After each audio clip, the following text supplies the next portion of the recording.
General Hospital spoilers. Drew's final attack before being taken down. Michael pays the price in blood. Port Charles is reeling, hearts are shattered, and the Corinthos family may never be the same again. What was once a path of redemption for Drew Kane has mutated into a bloody road of vengeance.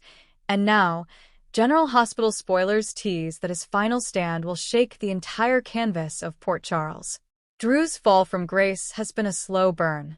The trauma, betrayal, and bitter revelations have carved away the man he once was. No longer the heroic Navy SEAL or loving brother, Drew has become something else entirely. Something colder, darker, and far more dangerous.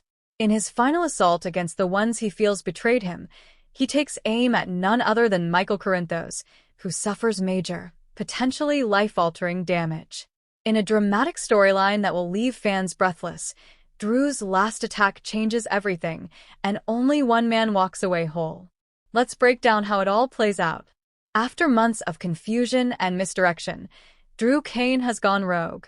The sweet mask has shattered, revealing the storm underneath. Everyone in Port Charles has underestimated how much pain Drew was hiding. Betrayed by Carly's emotional walls, manipulated by secrets Nina and Michael tried to bury, and destroyed by the realization that Scout barely knows him anymore, Drew has chosen war over healing.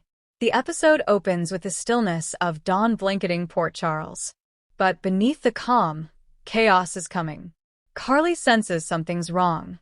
She's at Kelly's, her hands shaking slightly as she sips her coffee. Jocelyn arrives, concerned after hearing from Dex that Drew has vanished again. No texts, no calls, no presence at Aurora. Carly tries to brush it off, but her motherly intuition is screaming. She knows Drew is not just lost, he's on a mission. Meanwhile, Michael is at the Quartermain estate, arguing with Ned and Brooklyn about Yelku's next big merger.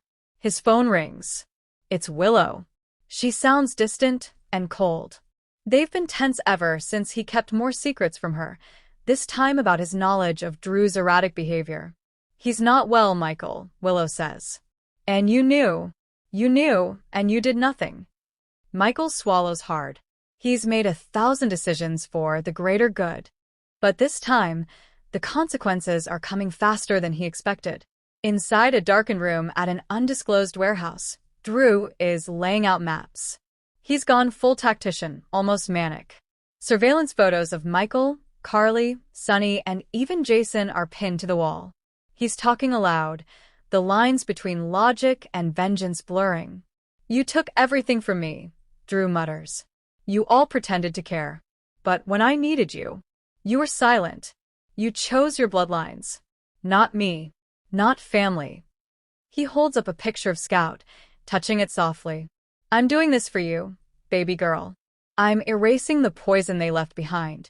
When it's over, you'll be free. The plan is simple and devastating.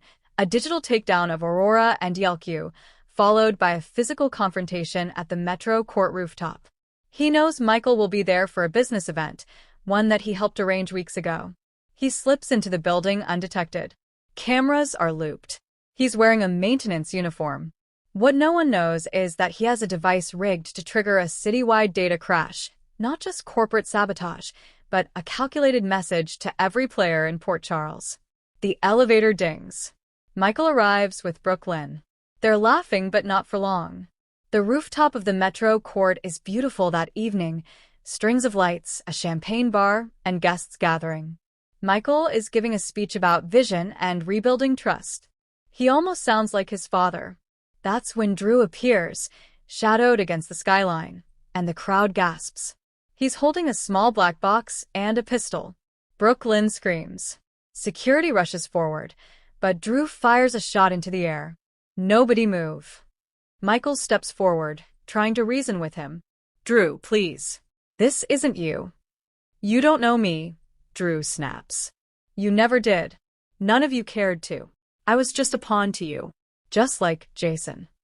Michael tries to talk him down, but Drew's mind is fixed. He slams the device onto a table. This will erase everything.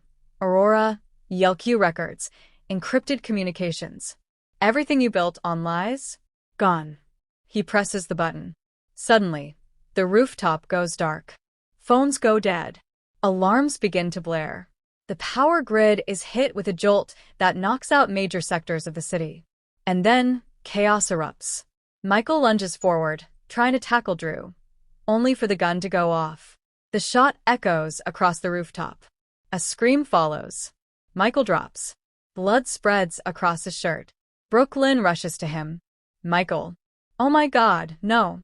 Drew stands over him, stunned, but not broken. You shouldn't have gotten in my way. The moment word spreads that Michael's been shot, Jason Morgan is the first to arrive. He doesn't hesitate. He doesn't speak. He moves with the precision of a predator.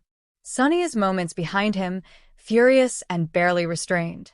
Carly is screaming at the hotel entrance, trying to break through the crowd. Jason finds Drew still on the rooftop, gun in hand, cornered, but not ready to surrender. You gonna kill me, Jason? Drew snarls. Finish what they all started? No, Jason says. But I will stop you. The two brothers clash, fists flying in a brutal, emotionally raw fight. Drew lands several hits, but Jason's cold control wins out. He subdues Drew, pinning him to the ground, as blood from Michael soaks the floor nearby. Paramedics rush to Michael. His vitals are weak. He's fading fast. Brooklyn begs him to hold on. You have Willow, Wiley, Amelia. You have to stay.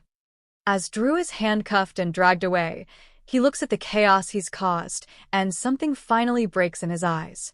At GH, Michael undergoes emergency surgery. Willow is inconsolable. She collapses in the hallway, sobbing. I can't lose him. Not after everything. Monica watches from afar, stricken by guilt. I should have seen the signs in Drew, she whispers. Carly storms into the PCPD, face to face with Drew in the interrogation room. Her voice is ice. I loved you, she says. I trusted you. You didn't just attack Michael.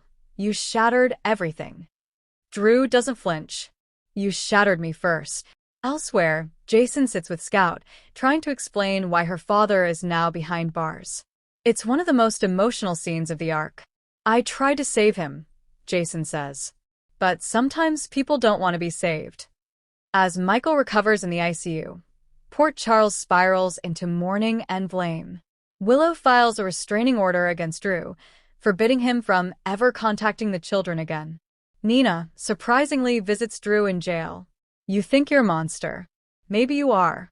But I know what it's like to fall so far you forget who you are. Their conversation is haunting and layered. Sonny? He promises justice.